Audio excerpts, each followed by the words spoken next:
Back to Practice has been made possible with support from Allergan, an AbbVie company, Johnson & Johnson Vision, and IOR Partners for office-based surgery. We'd like to thank our sponsors for their support of this programming. I want to welcome everybody to Back to Practice. Thanks for joining our webinar series, and thanks to BMC and iTube and our other sponsors. I'm very happy and excited tonight to be here hosting the podcast webinar with my good friends and colleagues from around the country and three of the most excellent refractive cataract surgeons in the country. Dee Stephenson, who is on the west coast of Florida in Venice, Florida, just across the state from me, and Tal Raviv, who is up in Manhattan in New York City, and then Keith Walter, who is in Winston-Salem at Wake Forest University. And I'm Quentin Allen. I'm from Florida Vision Institute here in Stuart, Florida, and I'm really excited to have my colleagues here. We're going to talk a little bit about how things have changed in the premium channel and premium technology, especially going through the pandemic. I think we all can agree that we were sort of in the new heyday for premium technology prior to the pandemic. You know, I can't believe that I've been in practice for 20 years now, but I remember, you know, how excited we were to have all of the offerings, you know, right before the pandemic hit. We had new lenses that we're developing. We've been using femtosecond laser. We had new lenses on the horizon. We've got EDOF, multifocal, you know, new developments in almost every segment of IOL technology. And then we have to stop operating for a few months. So I think it hit all of us very hard. And I think we're all seeing the new uptick. We've seen some articles, and there was a recent published paper that talked about how there's been an increase in refractive surgery, especially with LASIK. But I think anecdotally, what I've heard from other surgeons around the country, and we want to find out, are you all hearing the same thing? Are premium conversions increasing? What has happened to that segment in your practice? How are your patients feeling about premium technology now? And what do you think about not where we've been, but now where we're headed, you know, hopefully over the next few months to the rest of the year? You know, what do you anticipate, and what are you seeing in your own practices? Dee, why don't we start with you? You're on the west coast of Florida, and you and I both practice in sort of retirement type communities. Are you seeing the same thing that I have with increasing premium conversions more recently? Well, you know, it's funny, you know, I'm laughing because, you know, this has been a conversation that I've had with lots of all of our colleagues, you know, our Cedars Aspen group as well. But I tell you, I do about 88% of my cases are premium, upgraded to premium lenses with femto, of course. And I have had 3 months of 100% conversion. So, and I have an incredibly talented surgical counselor who's worked with me for 31 years and was an optician, still an optician, but she's been my administrator and then been my surgical counselor since I put femto into my space. And I don't know what she's doing, but people are wanting to spend money. You know, they've been home, they're bored out of their mind. They wanted, you know, they're reading stuff online. They're reading my web pages, you know, they're talking to their friends, and people want to spend the money on themselves. And, you know, my population is not LASIK age. My patient population is cataract age or dysfunctional lens age. So I have seen a big increase, you know, when I'm reaching 100% for a couple of months. So I'm excited. You know, I was worried there for a while, but I'm real excited how things have been. And you know, that's kind of where my practice is. So let's move a little up the East Coast. Let's start with you, Keith. You're in North Carolina, and you're also in not a huge city, but what's going on in Winston-Salem, and how does the academic center play into this for you think, and what you've seen? Yeah, so we were totally shut down for about 7 weeks. I think I did one emergency case with the residents during that time. We didn't do any other surgery. LASIK was shut down. So yeah, I was a little bit worried when we started coming back that, you know, we're just going to see a bunch of, you know, 4+ NS cataracts and people who don't have any money. And we saw some of that. We saw some people that were delayed maybe by that 2-month period and needed surgery. But definitely it's picked up in the refractive world, both with LASIK. I do see a lot of LASIK patients, and I've been here like over 20 years. And so I've been known for a while that I do LASIK. And you know, it's worse than glasses that fog up. We're seeing so many people, especially nurses. It's so funny, so many healthcare workers who are coming in, and you know, we're the #1 employer of the area. So a lot of healthcare workers are coming in and saying, you know, I can't do my shift like this. You know, these glasses are fogging up all the time. It's really hard to see. And so I've been amazed, and I'm sure you guys experience the same thing, how many people are coming in wanting to get rid of their glasses, both young and old. They don't like the mask to begin with, and when they have to wear a mask, you know, it fogs up their glasses, it's even worse. So we're definitely seeing an increase. I think my LASIK conversion rate, or my LASIK numbers, have doubled or almost tripled. It's really amazing that we're seeing this huge increase in LASIK consults, requests, and then conversions to surgery as well. We are seeing that as well. And even the RLE consults, refractive lens exchange, I've seen an increase in those. Tal, now you were hit pretty hard in Manhattan, obviously. New York Center was, to some extent, the center of the pandemic here in the US for a while. So how has that impacted things? Is social distancing more of an issue there? Are people still able to get out and come see you? What's going on in New York City? Yeah, New York was really hard hit. We were shut down for 3 months, no elective surgery. I think that one of the longest periods. And when it came back trickling slow for someone like me who was in Manhattan primarily. The other boroughs of Manhattan, you know, Brooklyn, Bronx, they came back more quickly. But many people in Manhattan fled to second homes and left because Manhattan became, you know, the few parks we had were padlocked playgrounds, and there's really nothing to do. And slowly it's been coming back, and thankfully we're back up to almost 100%. But it took a few months to get there as far as cataract surgery volume and things like that, and LASIK. And I've noticed what you guys have all noticed. There's no question that people are interested in, everyone has got extra, used to be called disposable income. They haven't gone on any trips, and they're all doing home improvement, face improvement, eye improvement. You know, we weren't sure about that, but it is here. It's a trend. I know some plastic surgeons are really busy here. I know that, you know, companies that sell furniture online are completely sold out and everything, and people are just using that opportunity to improve things because we can't really be with each other. We can't travel. We can't do a lot of things, and so it actually fits what we do. And I think, you know, adoption in my practice is also like Dee's. It's north of 90%. I like to use the word adoption because now, in the old days, you know, conversion, this, that. Now it's really, this is the best technology we have. When our colleagues, that we know some colleagues that have had cataract surgery at, you know, 50-year-old, they all adopted the premium lens technology. This is the best there is. I think the way I view it is, this is what we should have, a full focus lens. This is what you should do. And, you know, we can work down from that if there are issues, and, you know, financial, of course, is one, and others. Your eye is not a good candidate. But certainly, I think all of us here really have adopted this in our technology and in our practices, and our patients now are adopting it as well. And it's here to stay, and it's exciting.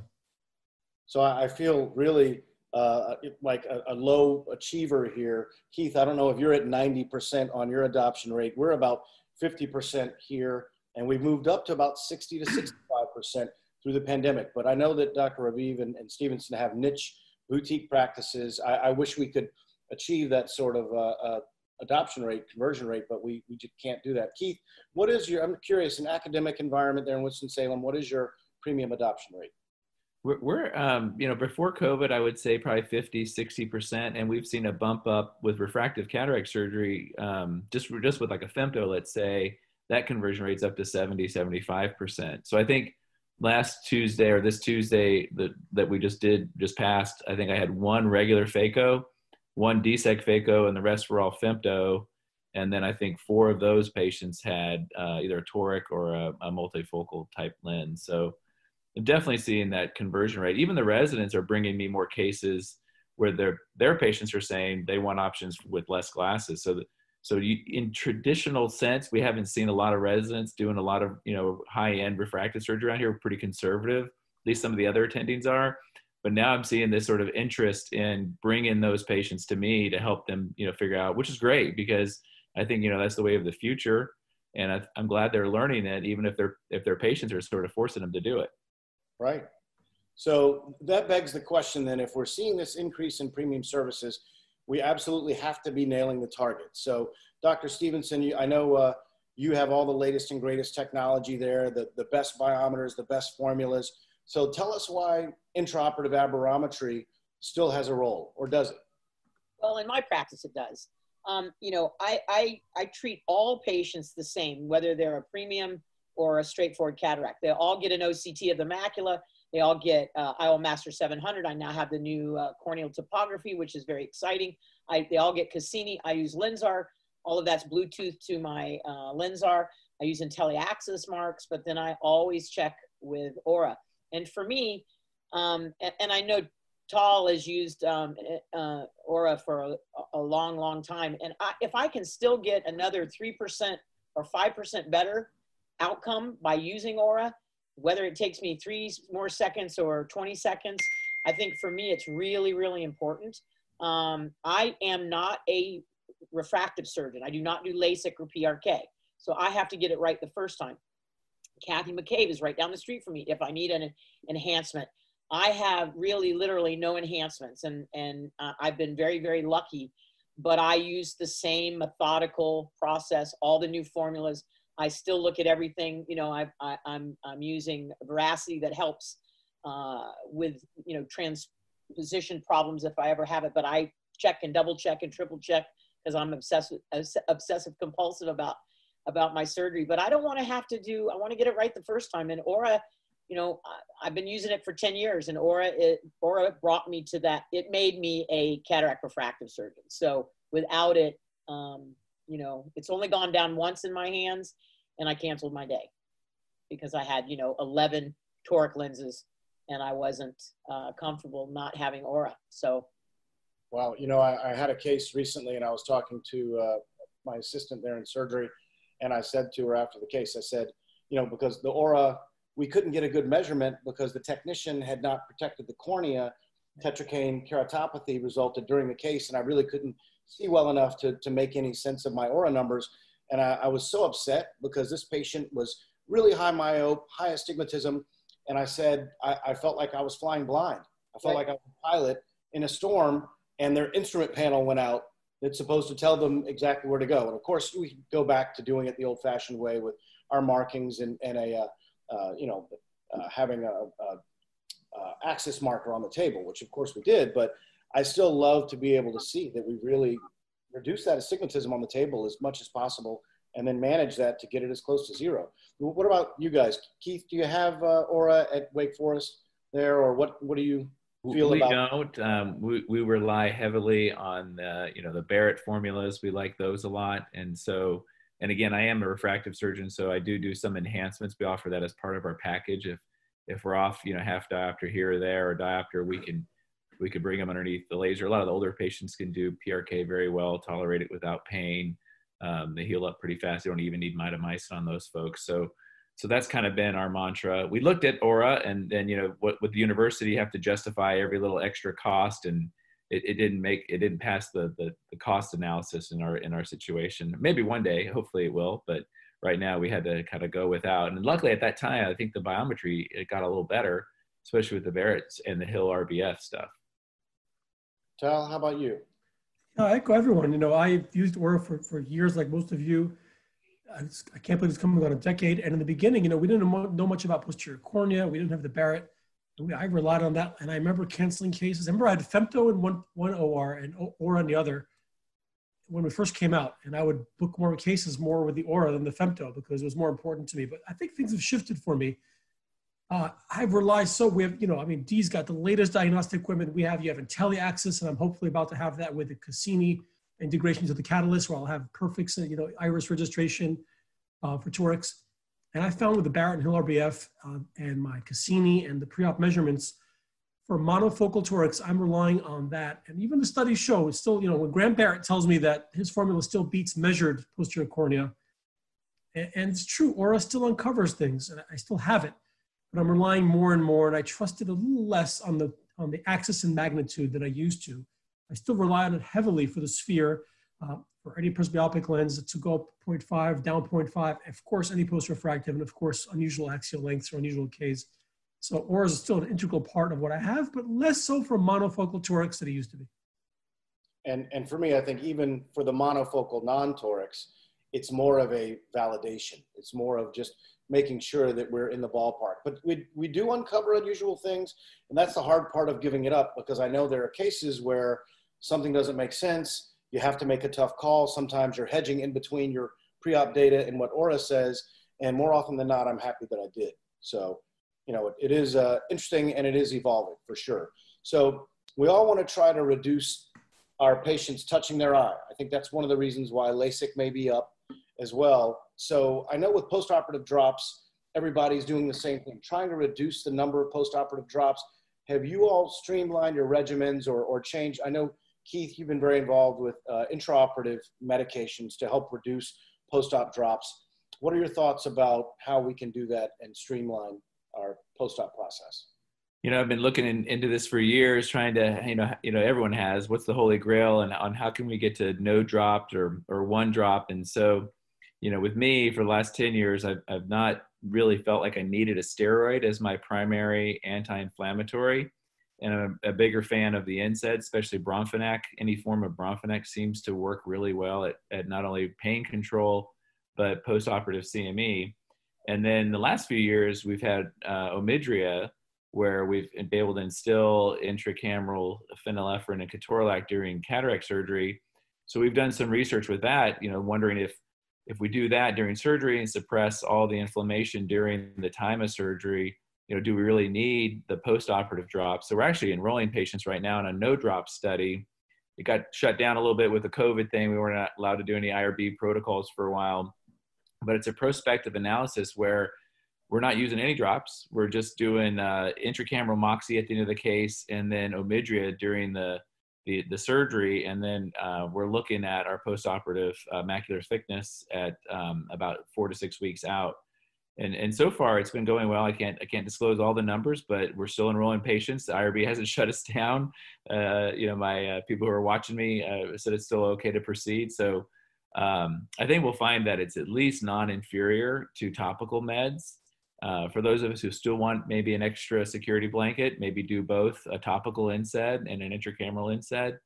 And when we do that, we do, you know, people who don't enroll and are taking Omidria, it's just once a day Bromfenac as their only postoperative drop for about 30 days. And we're seeing like less than 0.2% of CME rate with that regimen. So it's really low. Breakthrough. I know breakthrough has always been a concern for people who are going to go without the steroid.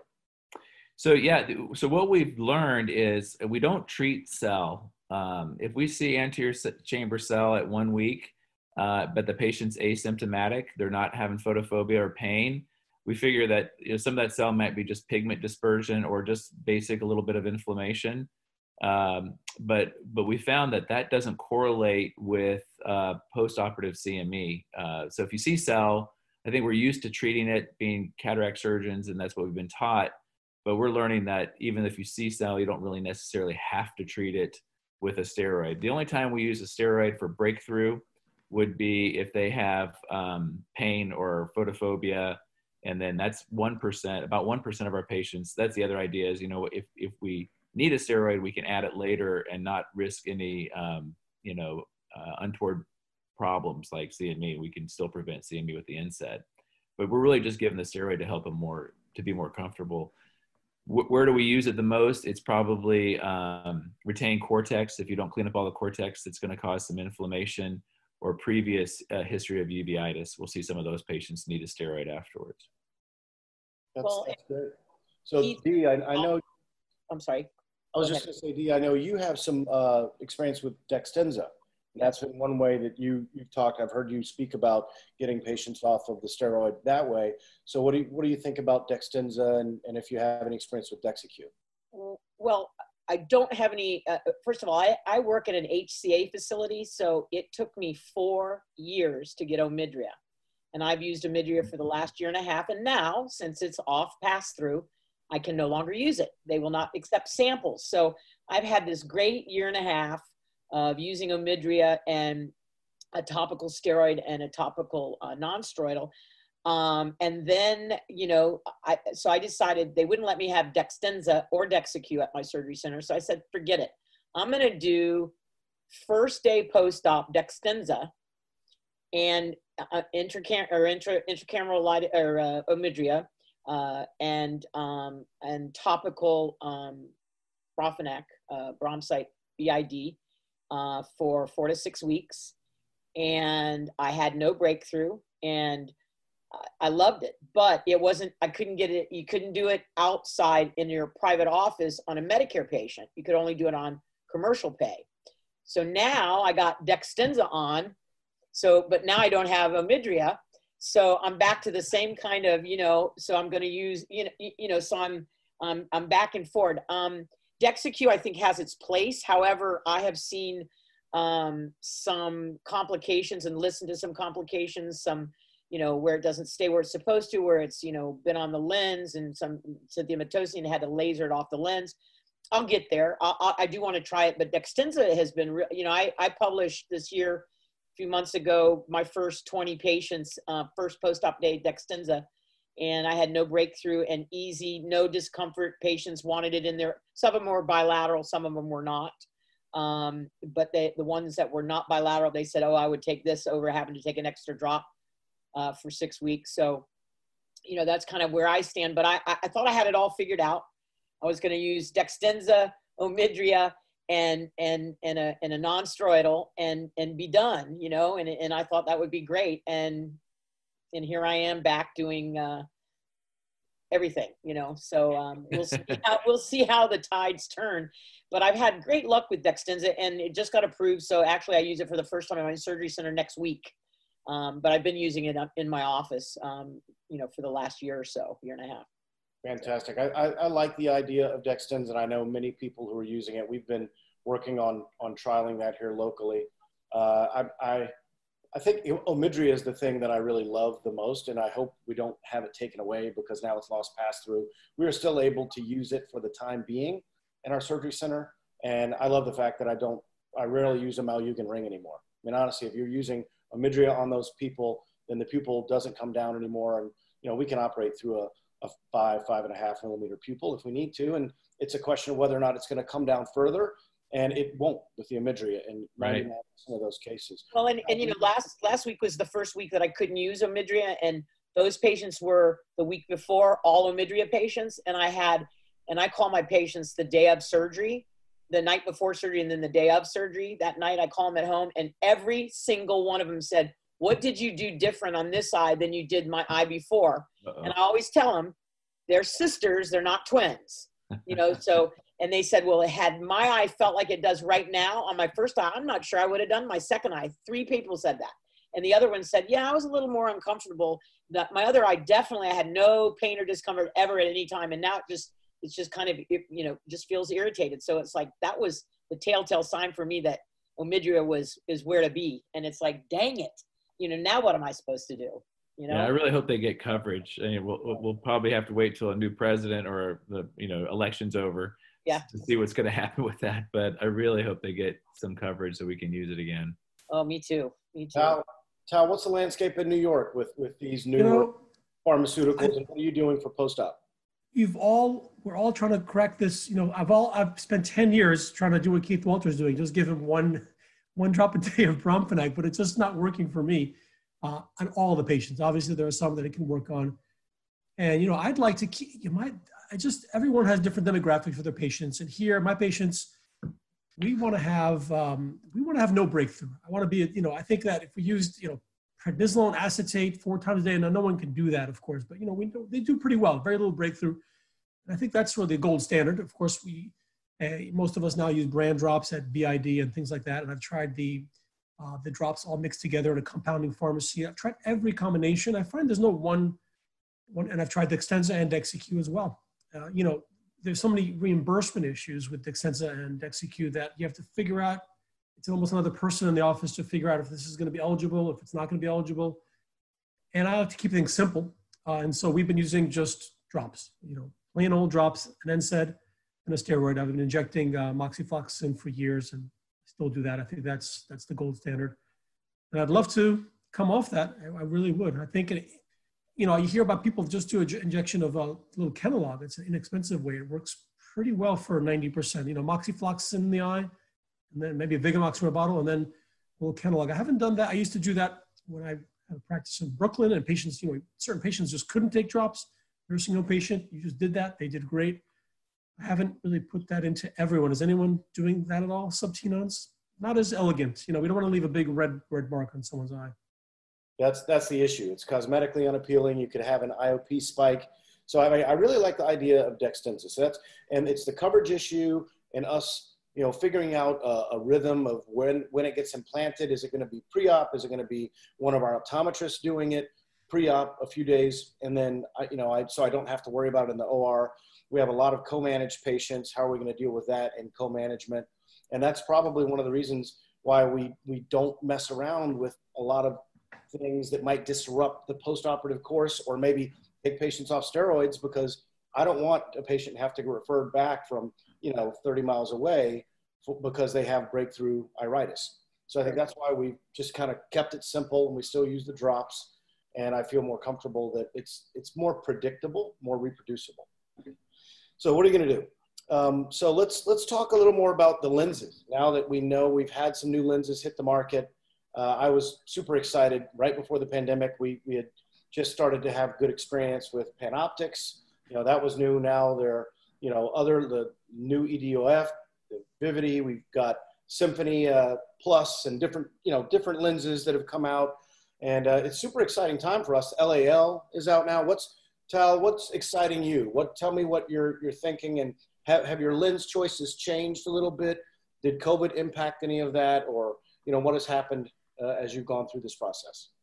I think so. I think what I've seen is, we saw this in Europe. I remember 3 years ago, I went to, I don't know if it was ESCR or something, and all the Europeans were saying, bifocal is done, EDOF not so much, the trifocal is everything. And, now that we have a trifocal here, I must say I am impressed. I'm impressed with the trifocal we have, and that is my go-to lens for an eye that is one I can render plano, most likely. I'm not going to take a very unusual, crazy eye, like an RK, for example, without a lot of instruction. And one that I think is 20/20 minus potential. I think if you have those two factors, it's like a home run. And of course, every patient I do these lenses on, I used to have, do you want, which two of the three zones do you want? Do you want one of three, two of three? It's all done. You have a full focus lens. It has very, very minimal photic phenomenon. And I tell basically every patient 4 things, and I put this in my EHR. There's some photic phenomenon, little circles around lights that usually aren't bad. You may need an IOL exchange. You may need a touch-up. Like I tell my LASIK patients, you're no different because we're getting rid of your glasses. There's a less than 5% chance. That's part of the price. And you may need glasses for certain things. With those 4 things covered, that lens doesn't disappoint. And of course, if the eye is not a perfect eye, I think it's where EDOF really comes in. Or if someone says they really want the highest of contrast but more range, and that's where maybe an EDOF comes in. I still use the Symphony, and looking forward to use Vivity. We just got that in. I would love to hear if any of you guys have put those in at all. Excited to have all these options. And I think patients are quite enthusiastic as well. So Keith, what about you? Have you seen an uptick in the trifocal technology, or still, I know you were a big fan of EDOF for a while. How do you decide who gets what? So, with the university system, when COVID hit, nothing got approved. So like, even if we wanted something new, like say even the Technis Toric 2, which is the one that, doesn't rotate as much, I just now got that approved. So everything got shut down. So I'm a little bit still back in 2019, but I'm happy. I like Symphony, like Tal mentioned. I think everyone deserves a Symphony, at least in one eye. It seems to give them very good quality distance vision and good quality contrast. And then for the second eye, maybe it's a Symphony, maybe a little mini mono, or more likely I'll put a multifocal like a ZL Boo with a 325 add. And I feel like I can get most people happy with that. Again, like Tal said, with the proper preoperative counseling, making sure you check all the boxes that they're going to be okay with wearing glasses occasionally. They're okay with some of the night vision issues, but still really loving that platform as sort of my go-to. I'm definitely interested in some of the other options, and hopefully we'll get back to full steam here in the academic world. But yeah, they totally shut everything down. IRB shut down. Everything was just like, we're not doing anything but maybe, running a respirator, and that's it. And Dee, have you changed your lenses? Or I know you always are on the cutting edge over there. So tell me your implants. I was not a multifocal girl. Splitting light was not a thing I liked. So I was a big crystallines Trulon user. until the Panoptics came out. And when I sat down and had a conversation with Michael Breen at Alcon, he said, Dee, you need to try it. You'll really like it. Well, it's my go-to lens now, unless they've had RK. If they've had RK, then they get a crystal lens or Truline. I also am very enamored of the Bausch & Lomb monofocal toric, and their monofocal MX60E. And now they have a new one that's it's the preloaded one. They have a toric one and a regular monofocal. But I get a lot of patients with increased depth of focus. 2 diopters of when I looked at it on the eye trace and presented my results at ACOS meeting one year. And the nice thing about that, any of the lenses from B&L, they're aspheric, so they're same power from center to edge. So if you get somebody with a zonulopathy and that lens gets decentered or tilted, you're not inducing anything.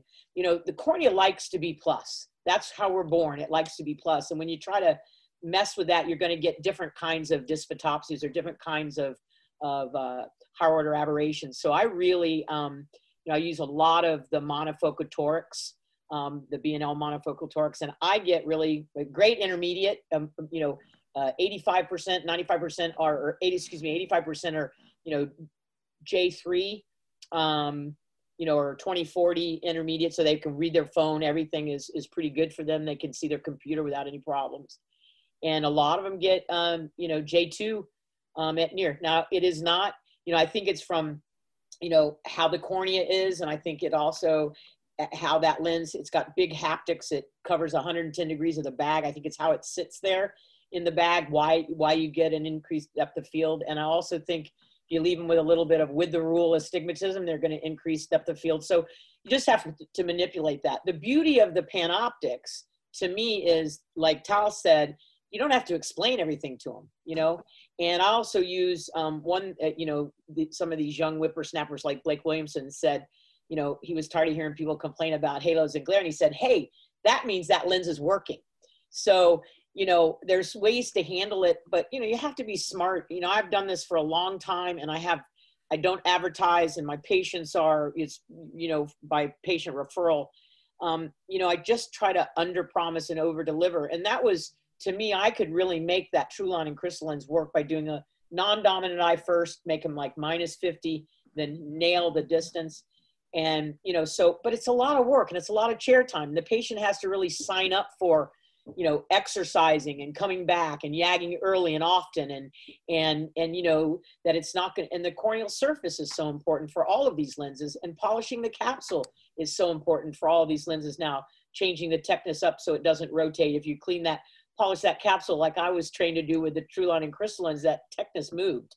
And, so you got to really polish. And I just think that you have to look at each patient individually, but this technology is exciting. All of it's exciting. And when the Clarion material comes out for the Vivity, that would be really something special. So we have something to look forward to. And then of course, B&L is going to come out with a multifocal on the platform of the MX60T. And I think that would be just incredible, especially for post-refractive patients. Well, Dee, I think the most important thing that you bring up, you didn't specifically say it, but we have to be custom cataract surgeons.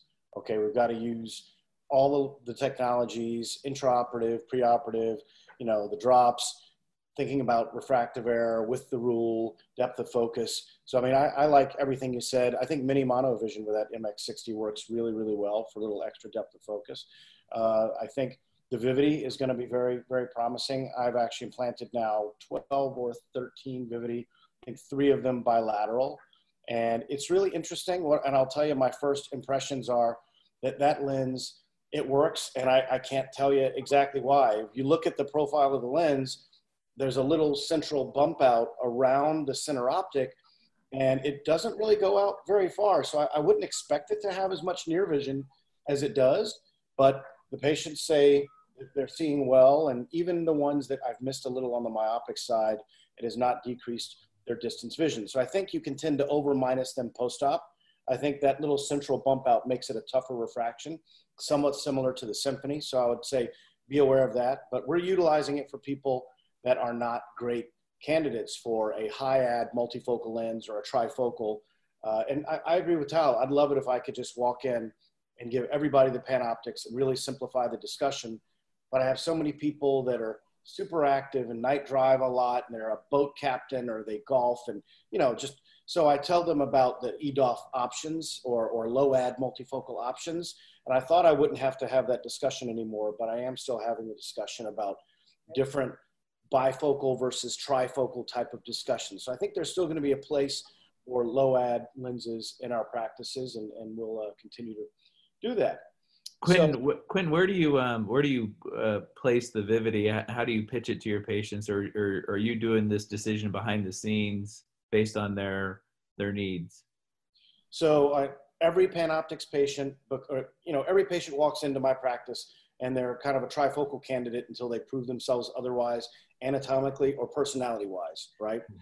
So I agree with Tal. You have to mention the photic phenomena. So I actually show them a slide that's on the computers. If you type in multifocal halos and just do a Google search, all of us have desktops in our lanes now. So I populate that, and then I pick one with really big halos. I say, look, this is worst case scenario. This is what you're probably going to see in the first month or so, maybe less, but over the next few months to 6 months, that's going to come down. I'll show them another image. I'll say it's going to be more discreet down the road, but some people are bothered. And I literally quote, I say in the FDA study, 99.2% of people said they'd have the same lens implanted. My stepdad has this lens in his eyes. He loves it. Most people love it, but I can't tell you if you're going to be the 1 in 100 who is a little annoyed or bothered by those halos. So that's something to consider, especially if you do a lot of night driving. And so I kind of pause and just say, is this something that would bother you? And then they look, and most of them just say, I really want the best range of vision. I'm not so worried about the halos. I'd say that's what the majority of patients say, but then I'm really picky, Keith. So if their coma's a little high or really high angle kappa, or they've had LASIK, or they're super dry, or just a funny topography, we keep bringing them back. And then eventually I'll say, you know what, I think the EDOF option or the low ad multifocal is a better option for you. And we published this with the mini monovision with active focus, and that worked really well. And I know people do the same with Symphony. So I think we've got other options where there's less light splitting than what the trifocal or a high ad multifocal would do. And right. So I feel more comfortable with probably a third of my patients ending up having the low ad option and not the high ad option. Right, good. So I wanted to squeeze in a little discussion about MIGS technology. There's been a lot of changes in the MIGS arena, and I think most of us as refractive cataract surgeons were probably late to the party with MIGS. I know I was to some extent. I let my glaucoma colleagues and other people do a lot more of the MIGS, but then I realized that I was losing out on an opportunity to help some of our cataract patients by not talking to them about lowering their pressure while we were there in surgery. So I gradually went ahead and did CyPass, and then did the iStent, and then the Omni, and now iStent Inject, and now iStent Inject W. And I think for me, it's been a great add-on.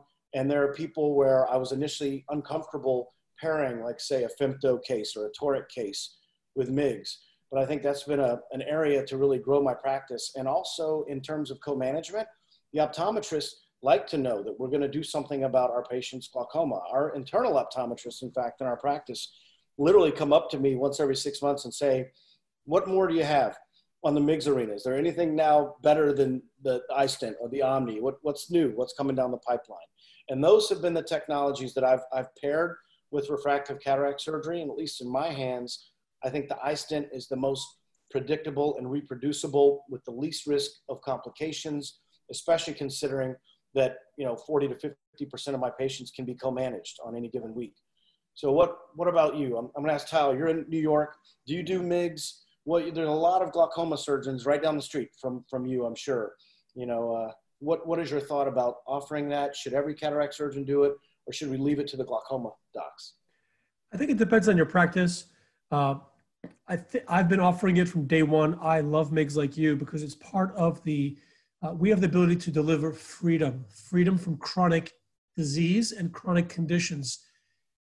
I always think, the patient, the pilot, the Air Force, his 20/20 vision is great. Then they get presbyopia, then they get hyperopia, then they get against the rule astigmatism, And then they get on latanoprost. They're coming in, they're +2, -1 times.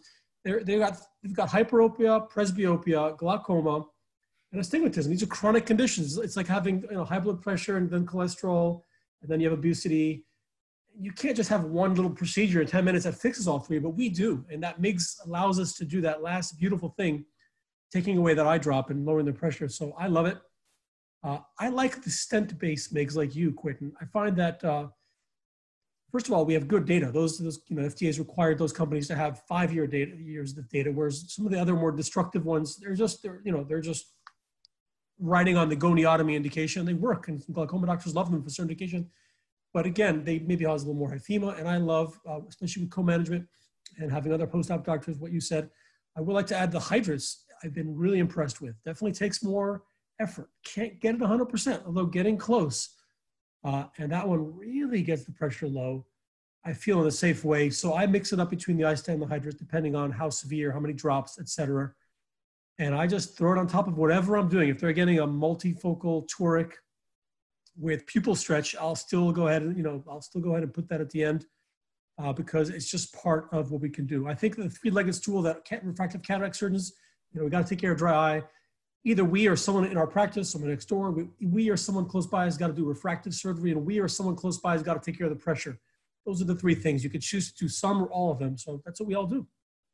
Dee, how about you? Are you a MIGS surgeon? I am. What's your favorite? Well, it's kind of interesting because before I stepped off, I had done the original eye stent, and I didn't feel, it was kind of awkward, and I couldn't always get it in, and I dragged it along the trabecular meshwork, and I think I kind of did a landing strip, that Mark said, well, you're not hurting the patients because you're doing a goniotomy on them. Yeah. So what I did about 4 years ago, I went to the King, and I went to visit Ika Med in Toronto, and spent about 3 days with him in the operating room and watched him do every kind of glaucoma procedure from patients that, everything, every kind of surgery you can imagine. And he gave me a lot of confidence, and he said, you just have to step off, and there are going to be patients that may need 2 procedures, and maybe that's not what you want to take care of. But in my community, glaucoma guys do not do MIGS. They do trabs and valves. And I've had great luck with the iJect and the new one coming out. I use next week for the first time. And I went down to see Juan Baye do the Hydrus about 5 years or 8 years ago now. And I really love the Hydrus. It is a little more difficult. There's a big learning curve with that, but it really works. And their data is just superb. There's not better data on the market right now. There's a lot of MIGS procedures that are done in Canada that are not done, and a lot of MIGS procedures that are done by Ike that aren't done by anyone else either. But really shows you, in Tal, I couldn't have said it any better than you've said. We have, the opportunity, that used to be your spiel, or used to be my spiel for astigmatism. 72% of you have astigmatism, and that's the lowest hanging fruit. Why are we not taking care of it? We've got the dry eye, we've got astigmatism. I show patients with the eye trace. If I take their astigmatism, if I show them the E and I correct their astigmatism, how clear their E is going to be, I show them, this is the cataract E. This is what, if I get rid of your cataract, this is what this E will look like. So I have a lot of photographs I can show, like you do with the different types of symptoms from the lenses. But with MIGS, I just think it allows me to be I'm a patient-centric boutique practice, and I've got to offer that technology. I've got to offer it. And if they have severe glaucoma, they're not a candidate for what I use for MIGS procedures anyway, so they wouldn't be getting surgery from me, But, the beauty of some of this stuff is if we can use it after they've already had a cataract, it would be nice to be able to get some of this approved so you could do it after the fact, that it didn't have to be done freestanding or with a cataract. So that would be my only wish for that, is some of that stuff being approved on its own. And, so those are really the only 2 that I have experience with, and I really like both of them a lot. I know the Omni device is approved as a standalone with the yes. goniotomy I've not used that. criminal procedure. And then I know the iStent Infinite, which is going to be 3 iStents, that they're looking for a standalone indication as well for when that comes out. And I have tried the iStent W. It is nicer. a little easier because it's got the wider flange, so you're not going to over-implant that as easily as you could the traditional iStent inject. Keith, what about you? What's your MIGS go-to, or do you do MIGS at all? Yeah, so I wasn't a believer, when they first came out. I'm a cataract surgeon. What am I doing messing around the glaucoma space? And I'll leave that to Ike and the other people. But I started doing iStent, the traditional iStent, the first iStent a couple of years ago.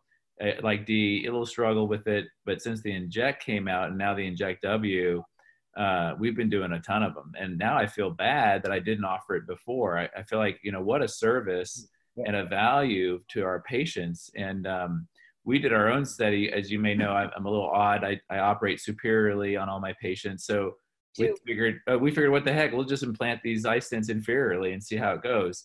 And actually, we've gotten really good results. We just looked at our latest data. 75% of our patients are 18 millimeters or less off drops. Wow. So we're actually a little ahead of the pivotal trial that Glaukos did, and we're going to publish that in JCRS. So we're real big believers. Really low complication rate. Again, if you're going to put your toe in the water on anything, I'm a big fan of the iStent. I haven't ventured into Hydrus or any of the other ones. I think because we're getting good results with what we're doing. I didn't want to destroy a lot of TM because I do have glaucoma partners and they might get mad at me if I, did something irreversible. So they've approved for me to do this, and I'm happy to do it, and they're happy for me to do it. So it's been working great. Good. That's great. That's fantastic to hear. We all kind of have the same opinion there on the MIGS space. And I agree, Keith. I wish I had started doing MIGS a little earlier. I just thought I was going to fill my clinic with a bunch of these train wreck glaucoma patients and not have time to see the patients that I love, the refractive and cataract patients. But that really has not happened, and especially with the iStent being so reproducible. And I, like you, try to at least have one stent in the inferior quadrant. It's kind of challenging at times, but you kind of have to learn how to turn and get one inferior, because I had one hyphema, and of course it was a referring ophthalmologist's family member that had a hyphema with the iStent. That's the only one I've ever had out of many hundreds, if not more.